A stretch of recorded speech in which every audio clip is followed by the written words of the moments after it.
would be interesting to see if he is able to sweep or submit Baby Fedor. They call him Baby Fedor, huh? Oh, Fedor, Baby Fedor. Maybe I just coined that term, Josh. Checkmate, right? Yes, correct. And GFT. Yeah, checkmate versus GFT. Listen, a little show of respect between these fine competitors. You know, the checkmate guys brought a big squad to this event. They always do. I'm sure they had a monster training camp. You know, it was probably more than half a dozen, 10 of them probably killing each other for the past month. Absolutely. So I'm sure they're all very well prepared to have battles. And Gabriel Lucas, Baby Fedor in blue, Ricardo Evangelista in white. Hey, so when can we expect to see that closed guard documentary? We're looking at the end of the year. We finished the Brazil phase. We go to Japan in a couple weeks. We got a couple interviews in the U.S. We begin reenactments and then post-production. So we're looking at, about maybe 10 months down the road. And what avenue of distribution are you going to use? That's still a negotiation phase, Josh. Like that's a tricky thing, There's a lot can go on, but I think we were able to do, so far it's been incredible, man. What an incredible experience. I think it's been one of the highlights of my life, really, man. Super happy I'll be being part of this project. Ricardo Evangelista with the guard pull right on the minute mark. I called it. Yep. And he's trying to change that angle, get his hips out. Yeah, it's unusual, guy for that weight. Close, willing to play guard like that. I always say it. I started jiu-jitsu, Josh, as a lightweight, and I was a straight-out guard player. I was a lightweight, I started at 16. When you were 12 years old? No, dude, I was tiny at 16, man. I was not heavy. And, it was so much easier to play guard. And I was terrified of being on top. But as you get heavier, that changes. Like, being on top is so much easier. And then your legs get heavier, your butt gets heavier, and it just kind of slows you down. I'm not a big guy, and I love being on top.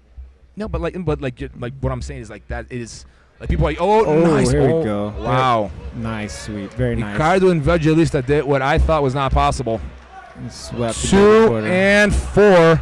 The referee, Tamir Shanti, scoring 6 points. Ricardo Evangelista with 3 minutes to go in round 1. A lot of time left to work. A lot of time. This could be a submission here at some point. Ricardo's coming off a big win, right? Took gold at your IBJJF Europeans last weekend. Yeah, I believe he's on fire, man, and he's got such an odd game. I can guarantee you, Gabriel Lucas is not used to being on bottom like that. Yeah, that's a lot of weight. That doesn't it's when was the last time you saw him underneath anyone in competition? No, very rarely does that happen.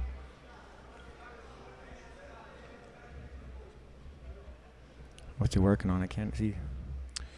Is he got that? Is that arm trapped across his chest? He's got the underhook, and Baby Fedor is gonna. Yeah, if I'm in. See, Ricardo Evangelista is so comfortable in his closed guard. I wouldn't be surprised if he just let he's got his feet Gabriel Lucas just turn him over and go back to his A game. He's got an excellent mount right there. A lot of people, I think, don't understand what a nice mount looks like. He's got his feet tucked in under his hips and nowhere near his knees. Fedor cannot scoop up the feet and trap him. I always tell people, mount is either way up there or way down there. It's that middle ground where you get put in half guard. And that's surprising. That's where people try to stay. They try to balance out between high and low mount, and you got to commit to one or the other.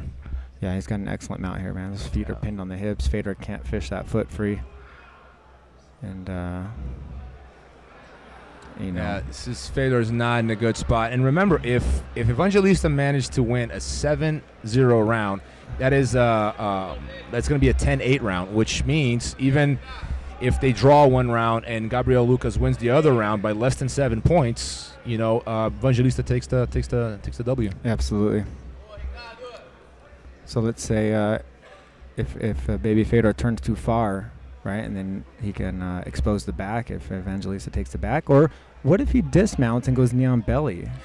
Whenever I'm going against a guy of that size, Josh, that is my strategy. I'd much rather be north-south, side control, knee on belly, floating on top of him, mobile, than, but Evangelista is a pretty heavy guy, and, I haven't seen Fedor bridge once, so he's not too worried about it. He kind of went to his side at one point there, but not enough to really threaten Evangelista's mount. No, I think it's a good idea to turn on your side so you can breathe, right? If you're flat on your back and you're trapped in between the mat and the guy on top of you, your chest cannot expand and contract. You can't breathe. But you turn on your side, even though the guy's on top of you, your chest can move and you can Josh, breathe. there are very few situations in jiu-jitsu, I think you would agree with me, where you want to be flat on your back. I can't even think of anyone. Like, I'm sure like there might be a situation or two, but generally speaking, on your side, you can move. Flat on your back, you are pushing yourself against the mats the whole time. Absolutely. Flat on your back is bad. Write that down, white belts. Write that down. I'd like to give a quick shout out to some of my students back home. Oh, please do. I believe they're watching, or at least, or maybe they're not so watching, but I want to say hello to them. While you're at it, I'll do the same. Hello, students, Zenith all over the world, if you are watching. You have a very big kids team at your academy? You know, man, we have it's to the point where like we actually need a second mat area now. Like where we might have to split the kids program into two. Nice. And like the toddlers and some of the older ones, and it's always a good thing. It happened with the adult program a while ago. Like we split into beginners and advanced. And I might split it a third time, beginners, intermediate, and advanced, because we have, like, there are days I have 10, 12 black belts on the mats. And I know you're probably used to that because you're one of the biggest teams in the world. But, you know, like, that's a lot of black belts, man. Like, that's, like, you know, when I first started training, there were, like, one black belt in the whole – that was in Brazil. That was one black belt in the whole city, you know. And if you went to Europe, this is, like, 10, 15 years ago. Like, there will be 3 black belts in the country, you know, whatever country we're in. And that's changed dramatically. So – I think that, you know, depending on the level of the group, it warrants a more advanced class versus a beginner's one and intermediate one. In that case. Yeah, that's what we have at our academy. We have a white belt class, we have an advanced class, we have kids class split into 2. We have age groups. We have 3 to 5, 5 to 7. Because it's different. I have a dream, Josh. Speaking of Martin Luther King, I have a dream where I can split my class by weight class. I want to have a class for lightweights. That would be awesome. For heavyweights. I bet your lightweights would love that. Because truth be told, the strategy is completely different.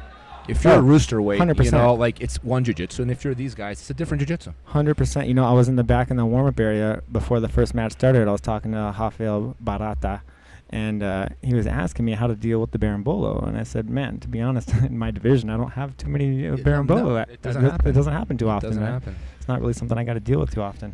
Yeah, like I don't see, you know, Gabriel Lucas pulling off the Berimbolo in Evangelista. Like, it's not impossible, it's just highly unlikely.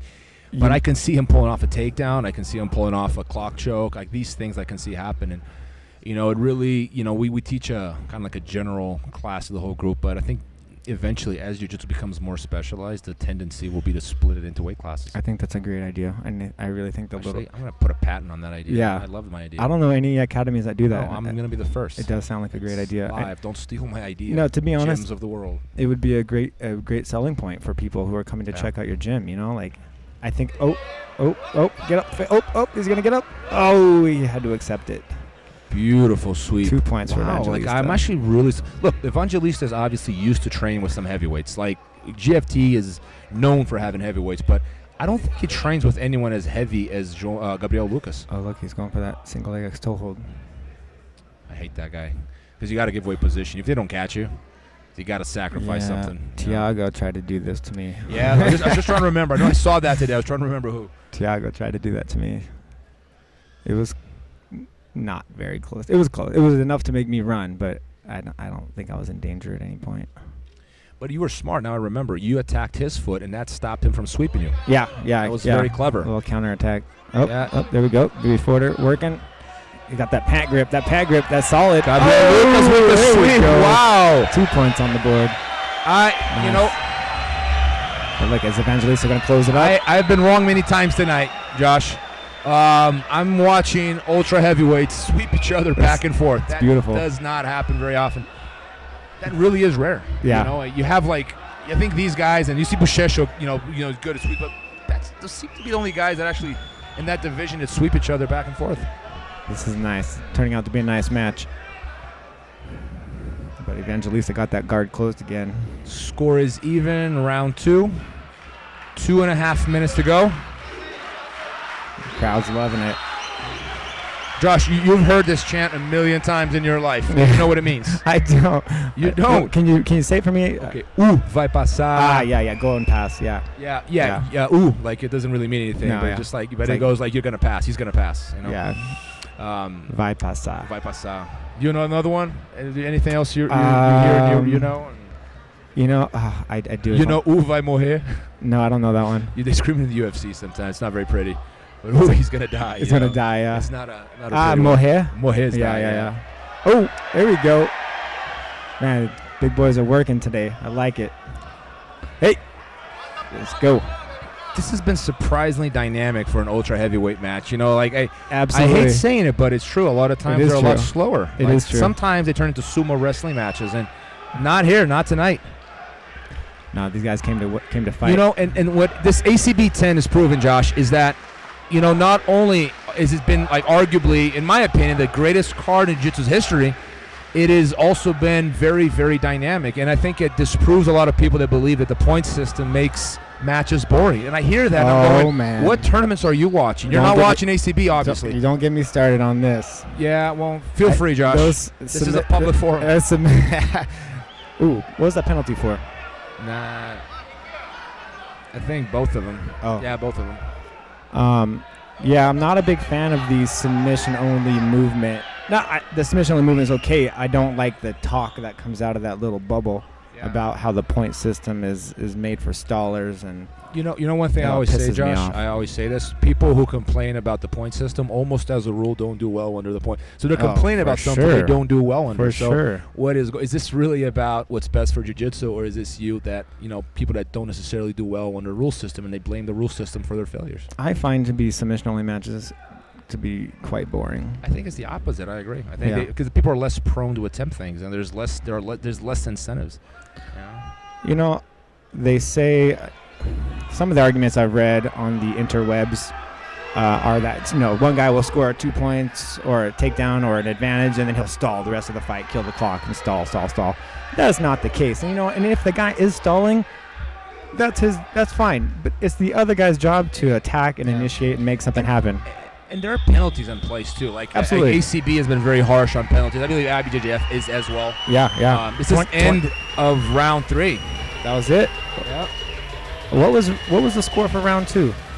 It was I think it was 2-2. Remember, they swept each other back and forth. Yeah. So Evangelista's going to get this win, huh? No, that was round 2. That was round 2. That was round 2. It was my bad. They have 3 on the score there. That's why. Yeah. We're going into round 3 now. Josh, I think we agree here. We were talking earlier, yesterday for lunch, and we had this conversation, and I think there's a lot of, people lose track of what is actually happening in a sport and what is, what is being marketed. When you pay close attention, and, I'm not saying this because you're here, Josh. I've said it before. You got to give it to Andre. Like, he's not only an amazing competitor, he's one of the best coaches in the history of jiu-jitsu. I'm not exaggerating here. I would agree 100%. How many medals do you guys have at ACC? Oh, shoot. I think we had 8. 8 medals. How many people competing? Oh, man. Okay, I gotta sit down. I gotta think. So my point is, why is no one propping up Andre Galvão as one of the greatest coaches? At least one, if not the greatest, one of the greatest coaches in the world. Why is that? Why is no one saying that? I don't want to keep talking about Flow Grappling right now, but they had the annual award for Flow Grappling. I was quite disappointed that they didn't have Coach of the Year, a vote for the Coach of the Year. It's very clear, yeah. It was absolutely Andre Galvão. João Gabriel, Gabriel Luca. I keep calling him João Gabriel. Gabriel Luca's there with a takedown attempt. Yeah. He's got to turn it on. He knows it. Yeah. He's losing this fight. I like it. He's focused. Yeah, look at him. He's excited. I'm impressed. I'm impressed that these big boys still have so much gas in the tank. Occasionally you see very dynamic ultra heavyweight fights, and this has been one of the most dynamic, action-packed ultra heavyweight fights I have ever seen, really. I think a lot of these guys are very excited to be here, and I think everyone's going out of their way to put on a good show, exciting matches. No one's here. No one's trying to win by a sliver. Everyone's trying to go for that kill. I think they just everyone wants to put on a good show, Oh, look, and there you go, Fedor pushing the match. For Ricardo Evangelista. So this could be good for Gabriel Lucas, because if he wins this round, that means he wins by penalties, because Evangelista has an extra penalty. Evangelista won the first. Yes. They drew the second. Yes. Right? And now Ricardo Evangelista is losing on penalties. And because that first round was only he won by 6 points, it was ruled a 10-9 round, right? Yeah. 10-9 round, but if he had gotten that extra point would have made a difference. Would have been 8-10, and then he would be he could lose this round, he would still win on the scorecard. So my question is, would he have gotten 2 more points if he dismounted and went knee on belly? Yes, absolutely. That would have been 2 points. The first time, at least. Okay. If you keep going knee on belly over and over, then sure. if at least that's I think it's a good criteria, because otherwise you just get racking up points for doing the same thing, and you're not really progressing. I know sometimes I think, or in the ACBJJ, they don't give that point because you're reversing. You're not advancing position. You're rewinding position. Yeah, is that true? Yeah, but like that is the rationale. But a lot of times, like this is I don't know exactly what the rationale explanation is. I agree with you, because technically you're digressing. Yeah, regressing. But a lot of times when you go from mount to knee on belly, depending on circumstances, you could be making progress. Knee on belly is dominant. Yeah, like you could be making progress in the sense where you can't tap the guy for mount. His defense is great. Yeah, but maybe his defense elsewhere is not. So a transition in knee on belly makes sense strategically. Like, these guys are raining sweat onto the mat. I can see just drops. Oh.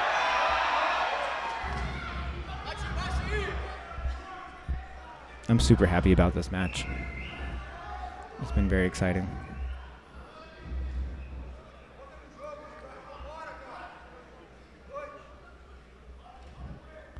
So the scorecard, first round was 10-9, second round was 10-10, right? So we're looking at 20 points to 19 in favor of Evangelista.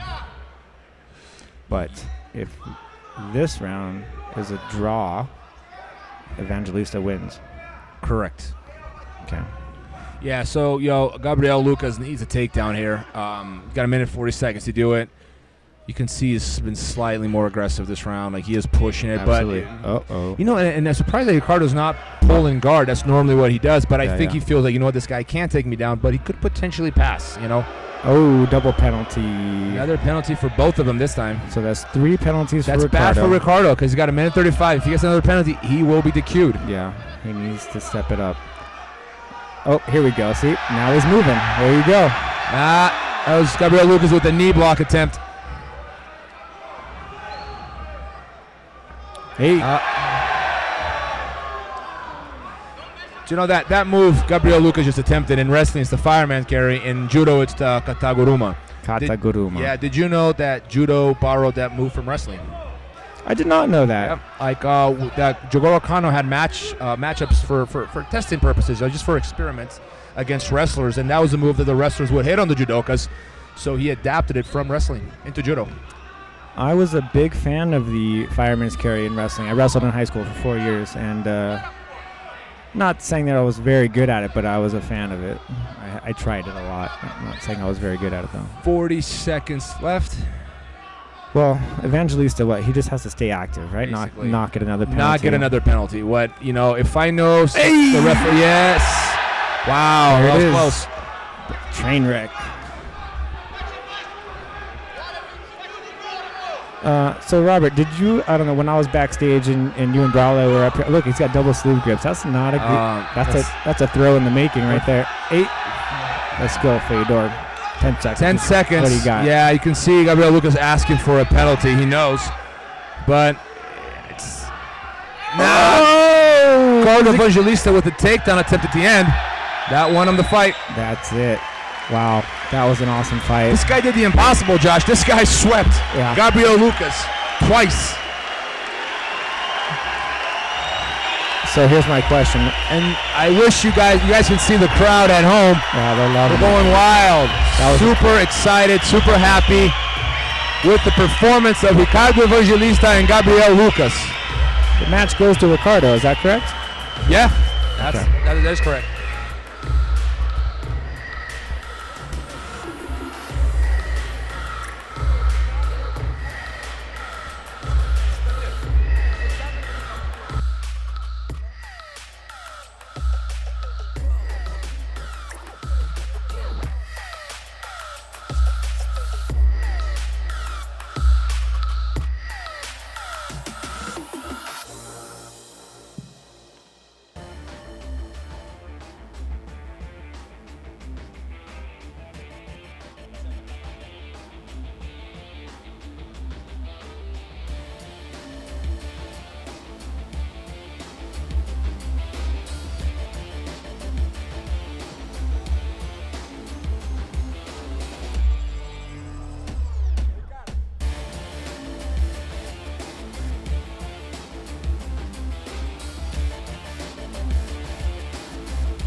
Ladies and gentlemen, we got a split decision.